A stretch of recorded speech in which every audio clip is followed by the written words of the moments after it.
നമസ്കാരം, സാടെക് ലാബ്സിന്റെ AI news and trends video സീരീസിന്റെ പുതിയ എപ്പിസോഡിലേക്ക് സ്വാഗതം. പ്രശസ്ത ഹോളിവുഡ് സംവിധായകൻ ജെയിംസ് കാമറൂൺ സ്റ്റെബിലിറ്റി AIയിൽ ചേർന്നു എന്നതാണ് ഇന്നത്തെ ആദ്യത്തെ വാർത്ത. ടൈറ്റാനിക്, അവതാർ, ടെർമിനേറ്റർ തുടങ്ങിയ സിനിമകളുടെ സംവിധായകനായ ജെയിംസ് കാമറൂൺ സ്റ്റെബിലിറ്റി AI സ്റ്റാർട്ടപ്പിന്റെ ബോർഡ് ഓഫ് ഡയറക്ടേഴ്സിലേക്കാണ് ചേരുന്നത്. സ്റ്റെബിലിറ്റി AI എന്നത് AI ഉപയോഗിച്ച് ഇമേജസും വീഡിയോസും ജനറേറ്റ് ചെയ്യുന്ന മോഡലുകൾ ഉണ്ടാക്കുന്ന ഒരു AI സ്റ്റാർട്ടപ്പാണ്. അതുപോലെ തന്നെ ലയൺസ് ഗേറ്റും റൺവേയും തമ്മിലുള്ള പങ്കാളിത്തത്തെ പറ്റിയിട്ടുള്ള ന്യൂസും വന്നിട്ടുണ്ട്. ലയൺസ് ഗേറ്റ് തങ്ങളുടെ വിപുലമായ സിനിമ, TV ഉള്ളടക്ക ശേഖരം ഉപയോഗിച്ച് AI വീഡിയോ മോഡലുകൾ പരിശീലിപ്പിക്കുന്നതിനായി റൺവേ MLയുമായി പാർട്ണർഷിപ്പിൽ ഏർപ്പെട്ടിരിക്കുകയാണ്. വൈകാതെ സിനിമാ മേഖലയിലെ AIയുടെ ഉപയോഗങ്ങൾ കൂടി വരും എന്നതിന്റെ സൂചനയാണ് ഇത്തരത്തിലുള്ള ന്യൂസുകൾ തരുന്നത്. മെറ്റ കണക്ട് 2024 അവസാനിച്ചതിനെ പറ്റിയാണ് അടുത്ത വാർത്ത. മെറ്റ കണക്റ്റിൽ ചില ആവേശകരമായ പ്രഖ്യാപനങ്ങൾ ഉണ്ടായിരുന്നു. പ്രധാനപ്പെട്ട 3 കാര്യങ്ങൾ പറയാം. പുതിയ കൂടുതൽ അഫോർഡബിൾ ആയ VR ഹെഡ്സെറ്റ് ആയ മെറ്റ ക്വസ്റ്റ് 3S പ്രഖ്യാപിച്ചു. വെറും $299 വിലയുള്ള ഈ 128GB വേർഷൻ മിക്സഡ് റിയാലിറ്റി പിന്തുണയ്ക്കുകയും നിലവിലുള്ള ക്വസ്റ്റ് ആപ്പ് ലൈബ്രറിയുമായി യോജിപ്പിച്ചിട്ടുള്ളതുമാണ്. മറ്റു ചില മെറ്റ AI അപ്ഗ്രേഡുകൾ പറയാം. മെറ്റ AIക്ക് ഇപ്പോൾ വോയിസ് കഴിവുകളുണ്ട്. ഉപയോക്താക്കൾക്ക് മെസ്സഞ്ചർ, ഫേസ്ബുക്ക്, വാട്സാപ്പ്, ഇൻസ്റ്റഗ്രാം തുടങ്ങിയ പ്ലാറ്റ്ഫോമുകളിൽ അവരുടെ ശബ്ദം ഉപയോഗിച്ച് ആശയവിനിമയം നടത്താൻ ഇത് അനുവദിക്കുന്നു. മാത്രമല്ല, ഇത് ഫോട്ടോകളെ കുറിച്ചുള്ള ചോദ്യങ്ങൾക്ക് ഉത്തരം നൽകുകയും അവ എഡിറ്റ് ചെയ്യുകയും ചെയ്യുന്നു. മെറ്റ കണക്റ്റിലെ ഏറ്റവും ആകർഷകമായ പ്രഖ്യാപനം ഓറിയോൺ എന്ന ഓഗ്മെന്റഡ് റിയാലിറ്റി AR ഗ്ലാസുകളാണ്.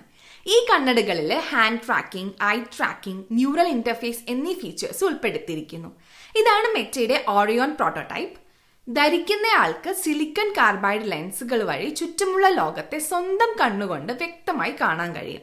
നിങ്ങളുടെ നോർമൽ ഫീൽഡ് ഓഫ് വിഷനിൽ അഥവാ സാധാരണ ദർശന മണ്ഡലത്തിൽ മൈക്രോ ടെക് ബീം വീഡിയോ ഇമേജുകളും നിങ്ങളുടെ കൺമുന്നിൽ ടെക്സ്റ്റ് നൽകുന്ന ചെറിയ പ്രൊജക്ടറുകളാണ് ഉള്ളത്.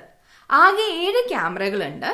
5 ഫ്രണ്ട് ഫേസിംഗ് ക്യാമറകൾ യഥാർത്ഥ ലോകവുമായി താരതമ്യപ്പെടുത്തുകയും സിസ്റ്റത്തിന്റെ സ്ഥാന നിർണയത്തിനും അതിന്റെ AI ഫംഗ്ഷനുകൾക്ക് ശക്തി നൽകുകയും ചെയ്യുന്നു. കൂടാതെ 2 അകത്തേക്ക് അഭിമുഖീകരിക്കുന്ന ക്യാമറകൾ കണ്ണിന്റെ ചലനമാണ് ട്രാക്ക് ചെയ്യുന്നത്. ഓറിയോൺ സിസ്റ്റത്തിന് യഥാർത്ഥത്തിൽ ഒരുമിച്ച് പ്രവർത്തിക്കുന്ന 3 ഹാർഡ്വെയർ ഉണ്ട്. കണ്ണട അഥവാ ഗ്ലാസുകൾ, കൈചലനങ്ങൾ തിരിച്ചറിയുന്ന റിസ്റ്റ് ബാൻഡ്, Wi-Fi 6 വഴി ഗ്ലാസുകളുമായി ബന്ധിപ്പിക്കുന്ന ഒരു കമ്പ്യൂട്ട് പക്ക്. ഒരു കമ്പ്യൂട്ടറിന്റെ മൗസ് പോലെയാണ് നിങ്ങളുടെ കണ്ണുകൾ. നിങ്ങളുടെ നോട്ടം നയിക്കുന്നത് ഒരു ആപ്പ് അല്ലെങ്കിൽ ഫംഗ്ഷൻ എങ്ങനെ തിരഞ്ഞെടുക്കപ്പെടുന്നു എന്നതിലേക്കാണ്. തുടർന്ന് കൈയുടെ ചലനം പ്രവർത്തനക്ഷമമാകും. ലെഫ്റ്റ് ക്ലിക്ക് സെലക്ട് ചെയ്യുന്നത് പോലെയാണ് തള്ളവിരലിൽ നിന്ന് ചൂണ്ടുവിരലിലേക്ക് പിൻ ചെയ്യുന്നത്. തള്ളവിരലിൽ നിന്ന് നടുവിരലിലേക്ക് പോകുന്നത് നിങ്ങളുടെ ഹോം സ്ക്രീനിലേക്കോ പ്രധാന മെനുവിലേക്കോ തിരികെ കൊണ്ടുപോകും. നിങ്ങളുടെ തള്ളവിരൽ ഉപയോഗിച്ച് ഒരു കോയിൻ അഥവാ നാണയം വേഗത്തിൽ ഫ്ലിപ്പ് ചെയ്യുന്നത് പോലെയുള്ള ചലനം നിങ്ങൾ ഫീഡുകൾ സ്ക്രോൾ ചെയ്യുന്നത് പോലെയാണ്. ഇപ്പോൾ ഈ ടെക്നോളജി ടെസ്റ്റ് ചെയ്യുന്ന ചെറിയൊരു വിഭാഗം മെറ്റ ജീവനക്കാർ മാത്രമാണ് ഉപയോഗിക്കുന്നത്. ഇതിപ്പോൾ വിൽക്കില്ല. ഉപഭോക്താക്കൾക്കായി മാർക്കറ്റിലേക്ക് ഇറക്കുന്നതിന് മുമ്പ് ഓറിയോണിനെ ചെറുതും മെലിഞ്ഞതും വില താങ്ങാനാവുന്നതുമായ രൂപത്തിലാക്കാനാണ് മെറ്റ പദ്ധതി ഇട്ടിരിക്കുന്നത് എന്നാണ് സക്കർബർഗ് പറഞ്ഞത്. ഇതിനിടയിൽ സ്നാപ്പ് അതിന്റെ സ്പെക്ടക്കിൾസ് AR ഗ്ലാസുകളുടെ പുതിയ പതിപ്പും പുറത്തിറക്കി. കൂടുതൽ വിശാലമായ കാഴ്ചാ പരിധിയും മെച്ചപ്പെട്ട ഡിസ്പ്ലേ കഴിവുകളും ഇതിനുണ്ട്. സ്നാപ്പ് AR ഗ്ലാസ് മെറ്റയുടെ AR ഗ്ലാസിന് മുന്നിൽ പിടിച്ചു നിൽക്കുമോ എന്നത് നമുക്ക് കാത്തിരുന്ന് കാണാം. അടുത്ത വലിയ news ChatGPT advanced voice mode ഇപ്പോൾ പുറത്തിറങ്ങി എന്നതാണ്. ഇത് OpenAI മാസങ്ങൾക്ക് മുമ്പ് പ്രദർശിപ്പിച്ച ഫീച്ചറാണ്. അതിനുശേഷം ഉടൻ തന്നെ പുറത്തിറക്കുമെന്ന് നമ്മൾ പ്രതീക്ഷിച്ചിരുന്നെങ്കിലും തുടർച്ചയായി ഇത് വൈകിക്കപ്പെട്ടു. പ്രീമിയം ChatGPT അക്കൗണ്ടുള്ള എല്ലാവർക്കും ഇതിപ്പോൾ ലഭ്യമാണ്. 5 പുതിയ വോയിസുകൾ ആഡ് ചെയ്തിട്ടുണ്ട്. ഡെമോകളിൽ കാണിച്ചതുപോലെ പെർഫോമൻസ് അത്ര നല്ലതല്ല. കൂടാതെ ഉപയോഗിക്കാൻ ദിവസവും നിങ്ങൾക്ക് ടൈം ലിമിറ്റ് ഉണ്ട്. ആ പരിധിയിൽ നിന്ന് 15 മിനിറ്റിനുള്ളിൽ എത്തുമ്പോൾ നിങ്ങൾക്ക് മുന്നറിയിപ്പ് ലഭിക്കുകയും ചെയ്യും. മറ്റ് ദാതാക്കളിൽ നിന്നുള്ള മൾട്ടി മോഡൽ കഴിവുകൾ പോലെ ഈ AI സവിശേഷത കൂടുതൽ സ്ക്രൂട്ടനൈസ് ചെയ്ത് നോക്കേണ്ടതിനാൽ യൂറോപ്യൻ യൂണിയനിൽ ആർക്കും ഇതിപ്പോൾ ഉപയോഗിക്കാൻ കഴിയില്ല. നിങ്ങളിത് പരീക്ഷിച്ച് നിങ്ങളുടെ അഭിപ്രായം കമന്റ് ബോക്സിൽ എന്തായാലും രേഖപ്പെടുത്തണം. അടുത്ത വാർത്ത OpenAIയിൽ നിന്നുള്ള കൂടുതൽ സ്ഥാനത്യാഗങ്ങളെ പറ്റിയാണ്. ഈ മാസം OpenAIയിൽ നിന്ന് നിരവധി പ്രമുഖർ രാജിവെക്കുകയുണ്ടായി. പ്രത്യേകിച്ച് CTO Mira Murati, chief research officer Bob McGrew and research VP Barret Zoph ഇവരെല്ലാം കമ്പനി വിടാൻ തീരുമാനിച്ചതായി പ്രഖ്യാപിച്ചു. മുറാറ്റി സെൽഫ് എക്സ്പ്ലോറേഷന് സമയം കണ്ടെത്താൻ ആഗ്രഹിക്കുന്നതായിട്ടാണ് എക്സ് അഥവാ ട്വിറ്ററിൽ കുറിച്ചിരിക്കുന്നത്. അതേസമയം മെഗ്രൂവും സോഫും വ്യക്തിപരമായ കാരണങ്ങളാണ് ചൂണ്ടിക്കാട്ടിയത്. ഓപ്പൺ എഐ ലാഭേച്ഛയുള്ള ഫോർ പ്രോഫിറ്റ് സംഘടനയായി പുനഃസംഘടിപ്പിക്കുന്നതിനിടെയാണ് ഈ മാറ്റങ്ങൾ വരുന്നത്.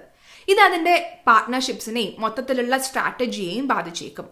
വൈറലായിക്കൊണ്ടിരിക്കുന്ന ഈ ഇമേജസ് ശ്രദ്ധിച്ചാൽ നിങ്ങൾക്ക് മനസ്സിലാകും, ഓപ്പൺ എയുടെ തുടക്കത്തിൽ ഉണ്ടായിരുന്നവരെ ഓരോരുത്തരായി കമ്പനി വിട്ടുപോയിക്കൊണ്ടിരിക്കുകയാണ്.